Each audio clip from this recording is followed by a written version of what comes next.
Are there more scholarships for masters or bachelors? Asks High Tag. So one thing that I can see, like before passing the mic to Ayman, one thing I can say from experience is that if you go to our website, globalscholarships.com, and search for like masters and PhD students, one thing I will say is, especially for United States, like there are a lot of graduate assistantships that are for both. And hang on, why is why is it doing that? For both masters and PhD students. Oh, I'm so sorry. Mirtsif. I think that's how we pronounce your name. I will try to talk slower. Sorry. Hang on. Let's say United States, right? So there are a lot of graduate assistantships that are both for masters and PhD students. But the thing is that most of these are like mostly for PhD students. Like even though you can apply as a master students, they are usually left for PhD students. So keep that in mind in terms of our results. But other than that, PhDs I believe have more opportunities for scholarships. Ayman, do you think so too? Like, correct me if I'm wrong here.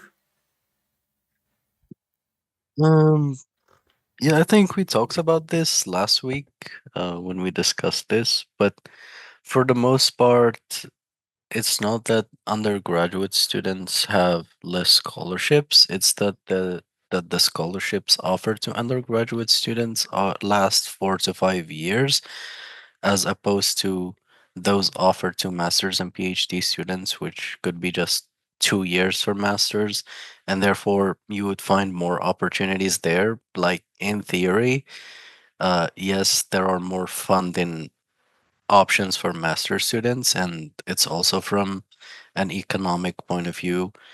It's something that makes sense because that's research that could contribute to the economy. It could some breakthroughs can be very lucrative for a lot of companies, and that's why they invest in master students and PhD students as well. But at the same time, I would think that the scholarships offered to undergraduate students, few they may be, uh, but um, they are scholarships offered for a long time as well. So it's not only 2 years, it's not 1 year, it's 4 to 5 years contingent on you getting good grades. So if you get a scholarship on your first year, and then there is a certain threshold of grades you should upkeep. Otherwise, they would take away the scholarship. So, uh, provided that you keep getting good marks and reaching those grades toward the minimum required grades, you would have a scholarship for 5 full years. Whereas for master students, it's just only 2 years, and that's why you find many opportunities uh, distributed equally, and sometimes disproportionately across departments. But it's generally by school or by department rather than globally through the university. So generally, there's one scholarship that is offered to everyone at the time of admission for undergraduate. For masters, it's by department. So the Department of Law can offer 20 scholarships, and then the Department of Humanities can offer two.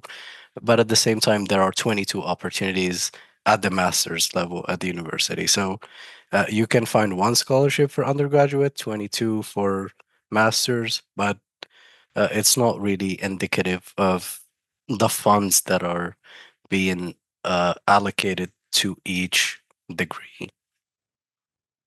Okay, thank you very much. By the way, High Tech, sorry for butchering your question. You clearly asked, are there more scholarships for masters or bachelors? I, for some reason, read that as masters or PhD. That was what I was answering. Sorry about that.